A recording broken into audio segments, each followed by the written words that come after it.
Before Olympus crowned its kings, before Titans rose to wage war, and long before the thunder of Zeus split the skies, there was NYX. Not born of gods, but of the primordial void. She emerged from chaos, not as a flicker in the dark, but as the dark itself. NYX was not simply a goddess of night. She was night, older than the stars, more eternal than time. Even the gods whispered her name with reverence, for in her silence there was power. In her shadows there was truth, and in her presence even the mighty bowed. This is not merely the story of a forgotten deity. It is the story of what preceded the divine.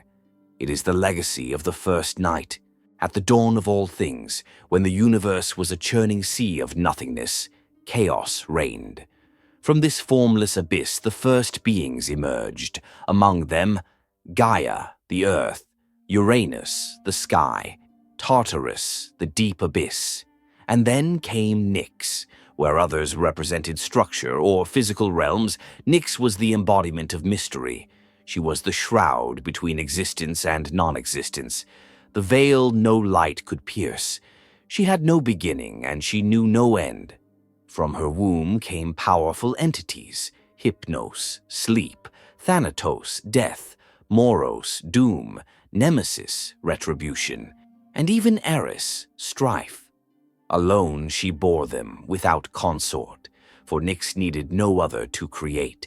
She was the fertile darkness from which even destiny was born. Deep within the folds of the cosmos, far beyond Olympus or Tartarus, lay NYX's domain.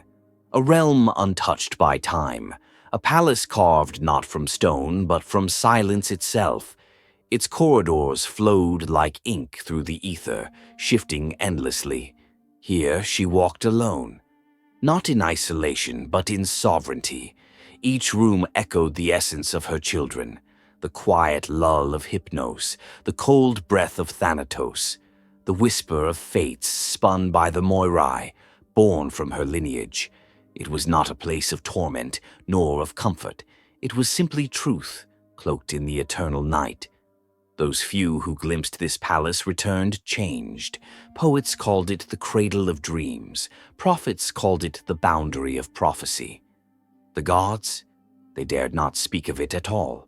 Though Zeus ruled Olympus, hurling thunder and rewriting fates, even he dared not challenge NYX. In Orphic hymns and Hesiod's verses it is whispered. One night even Zeus approached her palace. Whether for counsel, warning, or confrontation, none know. But what is certain is this: he did not emerge unchanged.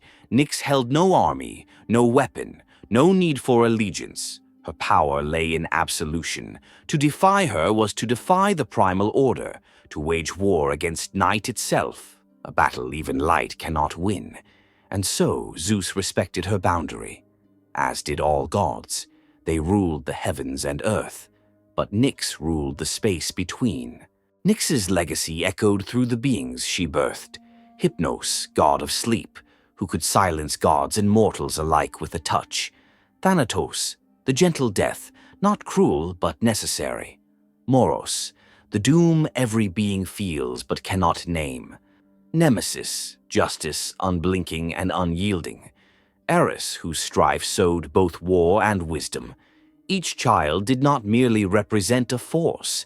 They were inevitabilities. They walked the mortal realm unseen, yet deeply felt. Even Aphrodite, goddess of love, owed her birth to NYX's line through the sea foam and the blood of Uranus. For even love must first emerge from conflict and darkness. Thus the children of night shaped the world quietly, not with thunder, but with inevitability. In the grand architecture of myth, where gods waged wars and titans fell, NYX remained untouched. She never descended into petty disputes or jealous vendettas. She did not need to, for every rise has its fall, every beginning its dusk. NYX was the unchanging counterbalance to divine chaos. When mortals feared death, they prayed to Hades. When they feared what lay before death, they dreamed of NYX. Her silence was not absence, it was presence deeper than comprehension. When mortals slept, she watched. When stars blinked out, she mourned. When fates twisted and broke, she bore witness. As humanity turned toward enlightenment, science, and the blazing fires of logic, NYX faded. Not because she weakened, but because humans no longer looked. They feared the dark instead of respecting it. They worshipped gods of light and forgot the sanctity of night. And so she withdrew, not defeated, not banished, merely silent, waiting for memory to return. Yet in every nightmare, every quiet dread, every hush before sleep, she lingers, not as a threat, but as the truth beneath all illusion. NYX is not gone. She does not need temples. She does not require worship. She is the mother of inevitability, the first truth, the last whisper. And when the stars burn out and the gods fade into dust, it will not be Zeus or Poseidon who remains. It will be night. It will be NYX, silent, endless, watching. She is not darkness. She is the space in which all things begin and to which all things return.